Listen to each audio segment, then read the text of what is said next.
నేను మొన్న చెప్పినట్టుగానే దీని మీద మగధా న్యూస్ అప్పీల్కి వెళుతోంది.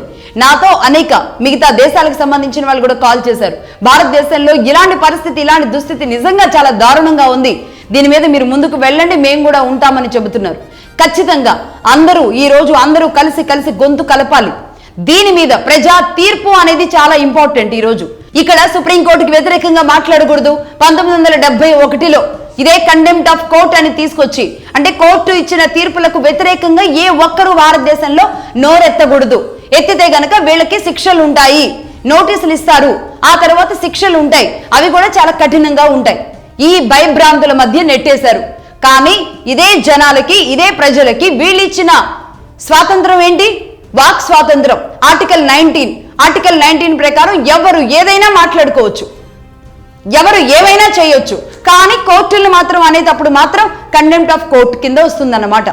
ఆర్టికల్ 21 ప్రకారం ఏమో జీవించే హక్కు ఇస్తుంది కోర్టు.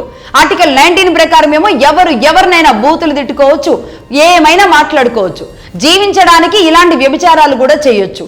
ఇన్ని చేస్తూ ఇదేమి అని అడగడానికి మాత్రం కండెంప్ట్ ఆఫ్ కోర్ట్, సైలెన్స్. ఇది ఎక్కడ విధానం? ఇంకా కోర్టులు కూడా ప్రశ్నించకపోతే ఇంకా ఎవరిని ప్రశ్నించాలి? ప్రభుత్వాలని ప్రశ్నిస్తే ప్రభుత్వాలు వింటున్నాయా? మరి కోర్టుల దగ్గర మొరపెట్టుకోవాలి అంటే ఏ విధంగా మొరపెట్టుకోవాలి? కోర్టు తీర్పుల్ని ప్రశ్నించే రోజు రావాలా వద్దా? భారతదేశంలో ఇలాంటి తీర్పులు ఎన్ని వస్తాయి?